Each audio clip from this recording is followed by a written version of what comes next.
The NBA season is quickly approaching with preseason already almost over, and there is a lot of hype surrounding some of the rookies.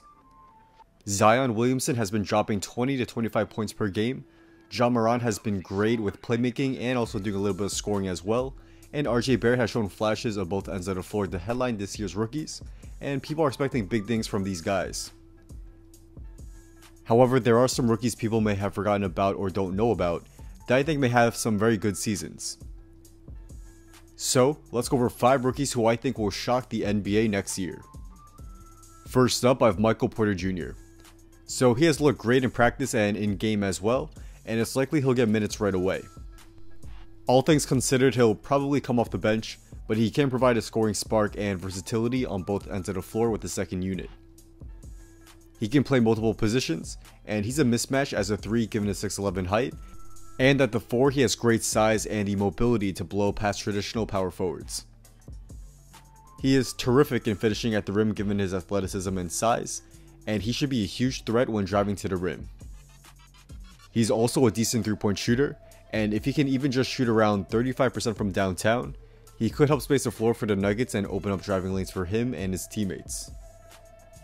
He should get a ton of open looks playing next to Jokic, who should find him for easy buckets on cuts and also open threes as well.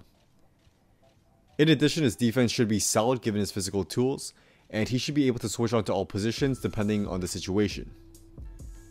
However, we must keep in mind he's only a rookie, so don't expect him to be a great defender right out of the gate.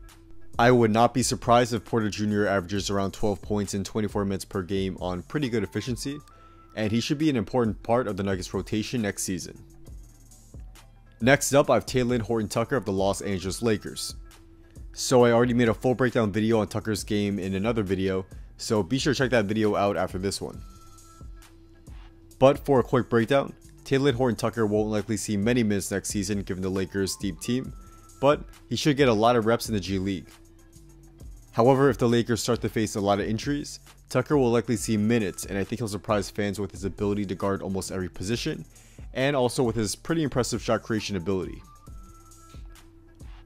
He has intriguing measurements at 6'4" with an insane 7'1" wingspan, and he could be a pesky defender early on with his length and ability to contest and alter shots for a guard. If he gets minutes, I think he could provide the Lakers with a positive impact on defense right away, though his offense is a work in progress as he definitely needs to improve his 3-point shooting. Next up, I have Tacko Fall of the Boston Celtics. So he's a fan favorite given his massive 7'7" height, but he seems to be more than just a novelty from what we've seen so far.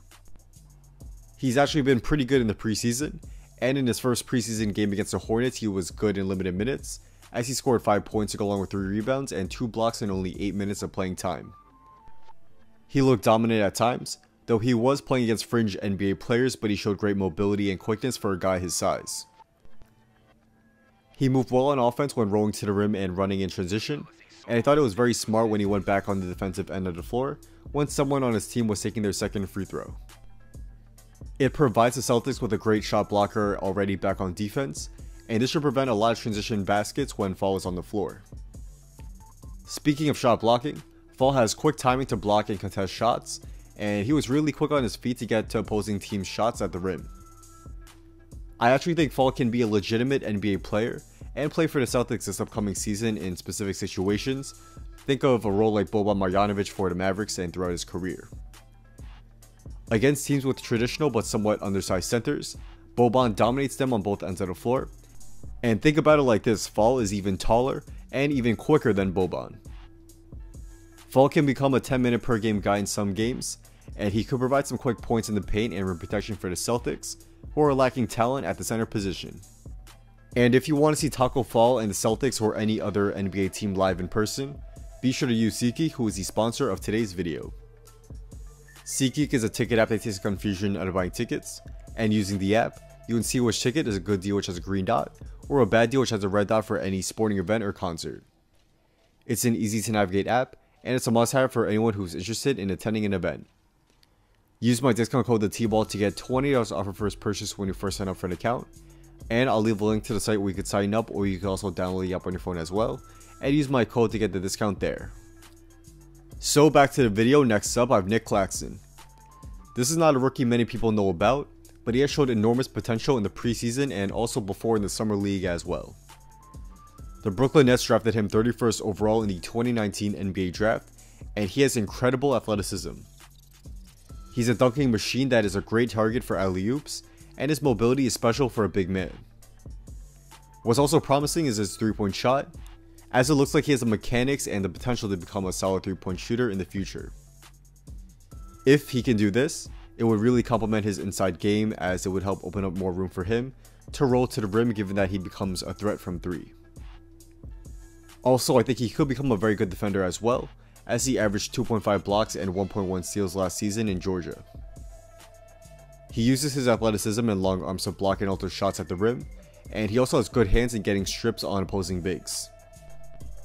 His game seems very similar to Chris Bosh's when he was younger, as Claxton looks very athletic and is a great finisher at the rim, but it also looks like he could become a very good shooter from both mid-range and potentially from 3 as well. I'm definitely not saying Claxton will ever become as good as Bosh, who is likely a Hall of Famer, but Claxton could become a very good starter with time and development. There is a chance Claxton could get some minutes for the Nets off the bench next season if injuries occur, and he would get the chance to flash his rim running ability and developing outside game in some real minutes. And finally, to round off this list, I have Jordan Poole. So he has looked great in the preseason for the Warriors so far, and he will get minutes right away for a very thin Golden State Warriors team. Thompson is out for the majority of next season, and Poole will likely see the majority of the backup 2 minutes behind Russell to start the year. He's a good 3-point shooter, as he shot about 37% from 3 in college, and he'll get a ton of wide open looks from downtown playing next to Curry. But that doesn't tell the whole story, as Poole is one of the best spot-up 3-point shooters in college, averaging 1.18 points per possession. Steph should garner most of the opposing team's defensive attention, and this should free up Poole for wide open 3s. Also, Poole has flashed the potential to handle the ball at times and operate in the pick and roll, and it's easy to envision him being a solid secondary playmaker when on the floor. He'll get a big opportunity next season, and I would not be surprised if he ends up averaging about 10 points per game, to go along with a couple assists for the Warriors.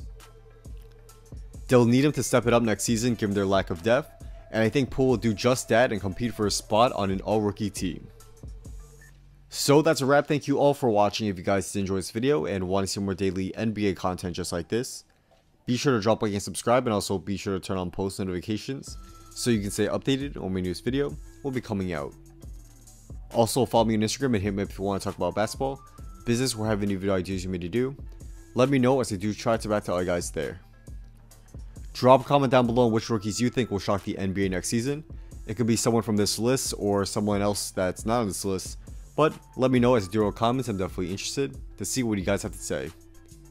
So with all that being said, once again, thank you all for watching, and hopefully I will see you guys soon for the next video. Peace.